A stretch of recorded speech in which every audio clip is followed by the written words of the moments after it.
ಈ ಇಂಡಸ್ಟ್ರಿಗೆ ನಾವೇ ಸಾರ್ವಭೌಮ, ಪಿಲ್ಲರ್ ಹಾಕ್ಕೊಟ್ಟಿರೋದು ನಾವಿಲ್ಲ ಅಂತಂದ್ರೆ ಈ ಇಂಡಸ್ಟ್ರಿ ಇದ್ದಿಲ್ಲ. ಅವತ್ತು ಕೇಬಲ್ ಟಿವಿ ಅಂತಂದ್ರೆ VCR VCP ಮುಖಾಂತರ ನಾವೇನು ಗಾಳಿ ಮಳೆ ಅದರಲ್ಲಿ ಇದಾಗಿ ಸುಮಾರು ಜನ ನಮ್ಮ ಆಪರೇಟರ್ಗಳು ತೀರೋಗಿದ್ದಾರೆ ಟೆಕ್ನಾಲಜಿ ಇಂಪ್ರೂವ್ ಮಾಡಕ್ಕೆ ಹೋಗಿ. ಆದರೆ ಎಷ್ಟೋ ಜನ ಈ ಇಂಡಸ್ಟ್ರಿಯಿಂದ ಮೇಲೆ ಬಂದವ್ರೆ, ನಾವು ಮಾತ್ರ ಹಿಂದೆ ಉಳ್ಕೊಂಡಿದ್ದೀವಿ. ಆದರೆ ಈ ಇಂಡಸ್ಟ್ರಿ 40 ವರ್ಷ ನಮ್ಗೆ ಅನ್ನ ಹಾಕಿದೆ. 41 ಇಯರ್ಸ್ ಆಗಿರ್ಬೋದು ನಾವೆಲ್ಲ ಸ್ಟಾರ್ಟ್ ಮಾಡಿ. ಎಷ್ಟೋ ಜನಕ್ಕೆ ಉದ್ಯೋಗ ಅವಕಾಶ ಕೊಟ್ಟಿದೆ, ಎಷ್ಟೋ ಜನ ಇದರಿಂದ ಬದುಕ್ತಾ ಇದ್ದಾರೆ, ಇವತ್ತೂ ಸಹ ಬದುಕ್ತಾ ಇದೆ. ನಾವು ಟೆಕ್ನಾಲಜಿ ಅಂತ ಹೋಗ್ತಾ ಇದ್ದೀವಿ. ಬಟ್ ಬೇರೆ ಕಡೆ ಎಲ್ಲ ಕಡೆನೂ ನೋಡಿದ್ರೆ ಈ ಒಂದು ಇಂಟರ್ನೆಟ್ ಮುಖಾಂತರ ಈ ನಮ್ಮ ನೆಕ್ಸ್ಟ್ ಜನ್ರೇಷನ್ ಎಲ್ಲನೂ TV ಇದ್ರ ಮುಖಾಂತರ ಮೊಬೈಲ್ಗಳ ಮುಖಾಂತರ ನೋಡೋ ಥರ ಪರಿಸ್ಥಿತಿಗಳಾಗಿದೆ. ಆದ್ರೂ ನಾವು ಯಾರು ಕುಗ್ಗೋಂಥ ಕೆಲಸ ಆಗೋದು ಬೇಡ. ಯಾಕಂತಂದ್ರೆ 1ರಿಂದ 100ಕ್ಕೆ ಬಂದ್ವಿ, 100ರಿಂದ 500 ಬಂದ್ರಿ, 500ರಿಂದ 1000 ಬಂದ್ವಿ. ತಿರ್ಗಾ 1000ದಿಂದ 1ಕ್ಕೆ ಬಂದ್ರೂ ನಾವು ಹುಲಿಗಳ ಥರ ಹೋರಾಟ ಮಾಡಬೇಕು. ಅದೇ ನನ್ನ ಸಂದೇಶ. ನಾವು ಬಿಟ್ಕೊಡೋದು ಬೇಡ. ಇವತ್ತು ನಾವೆಲ್ಲ ಬಂದು ಇವತ್ತು ಒಂದು ಲೆವೆಲಲ್ಲಿ ಇದ್ದೀವಿ. ಒಂದು ತಕ್ಕ ಮಟ್ಟಕ್ಕೆ ಒಂದು ಫ್ಯಾಮಿಲಿ ಕಟ್ಕೊಂಡು ಒಂದು ಮನೆ ಮಾಡ್ಕೊಂಡು ಇದ್ದೀವಿ. ಈ ಇಂಡಸ್ಟ್ರಿನ ಬಿಟ್ಕೊಡೋಂಥದ್ದು ಬೇಡ.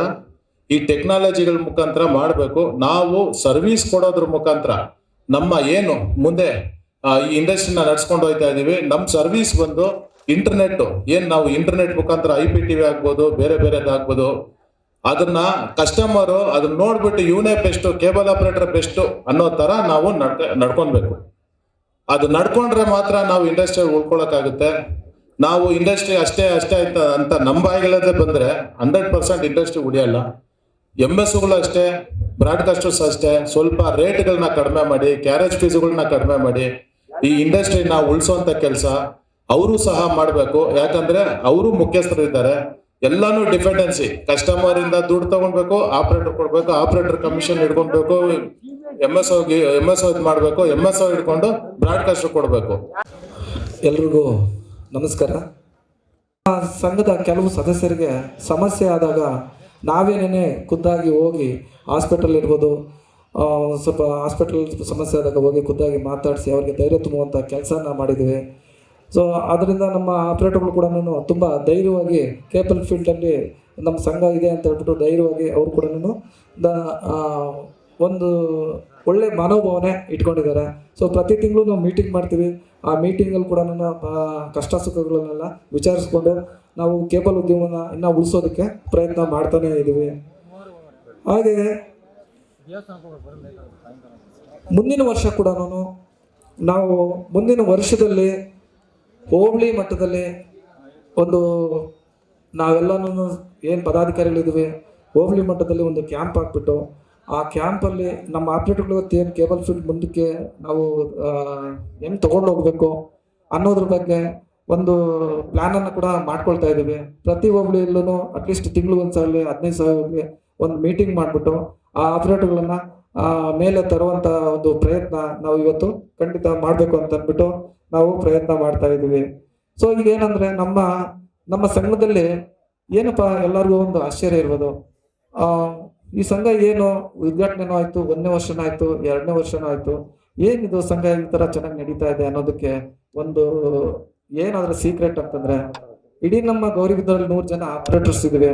ಎಲ್ಲರೂ ಕೂತ್ಕೊಂಡು ಮಾತಾಡ್ತೀವಿ, ಏನೇ ಸಮಸ್ಯೆ ಪರಿಹಾರ ಮಾಡ್ಕೊಳ್ತೀವಿ. ಸೊ ಎಲ್ಲರೂ ಸಂಘಟಿತರಾಗಿ ಮುಂದೆ ಹೋಗ್ತಾ ಇದ್ದೀವಿ. ಇಲ್ಲಿ ಯಾರನ್ನು ಅಧ್ಯಕ್ಷರು ಅಂತ ಹೇಳಿ ಒಂದು ಪದ ಇರುತ್ತೆ ಅಷ್ಟೇ.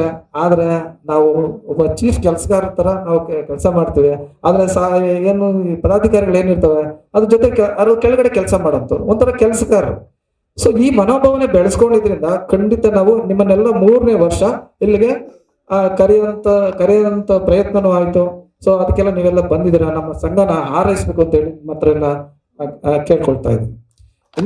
ಇನ್ನು ಮುಂದೆ ನಮ್ಮ ಸಂಘ ಇನ್ನ ಬೆಳೀತಾ ಹೋಗ್ಬೇಕು.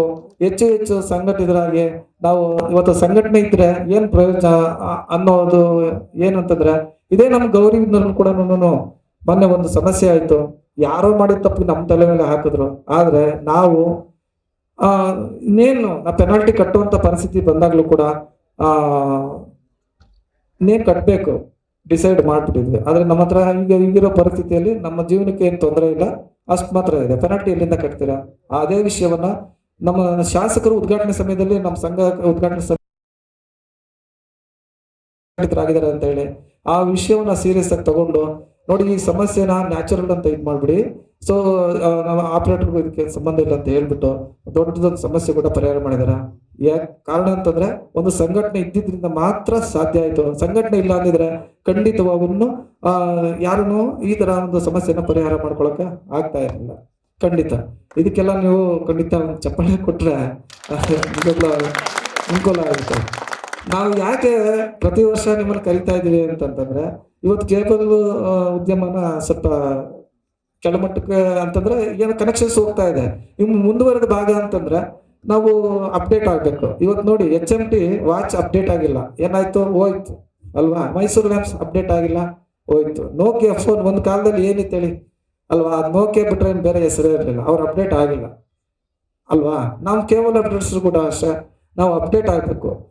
ಅಪ್ಡೇಟ್ ಅಂದ್ರೆ ಈಗೇನು IPTV ಏನು ಬರ್ತದೆ, ಇಂಟರ್ನೆಟ್ ಏನು ಬರ್ತಾ ಇದೆ, ತುಂಬಾ ಕಡಿಮೆ ಬೆಲೆಯಲ್ಲಿ ಕೊಡ್ತಕ್ಕಂಥ ISPಗಳಿದ್ದಾರೆ. ಸೊ ಅವೆಲ್ಲ ನಾವು ತಗೊಂಡು ಜೀವನದಲ್ಲಿ ಮುಂದುವರಿಬೇಕು. ಆಶೆ ಭಾವನೆ ಕಳ್ಕೋಬಾರ್ದು. ನಾವು ಯಾವತ್ತೂ ಅಷ್ಟೇ ನಾವು ಸ್ವಾಭಿಮಾನದಿಂದ ಬದುಕಿರೋರು, ಆಶಾ ಭಾವನೆ ಕಳ್ಕೊಬಾರ್ದು. ಒಂದು ಎಕ್ಸಾಂಪಲ್ ಕೊಡ್ತೀನಿ ನಿಮ್ಗೆ.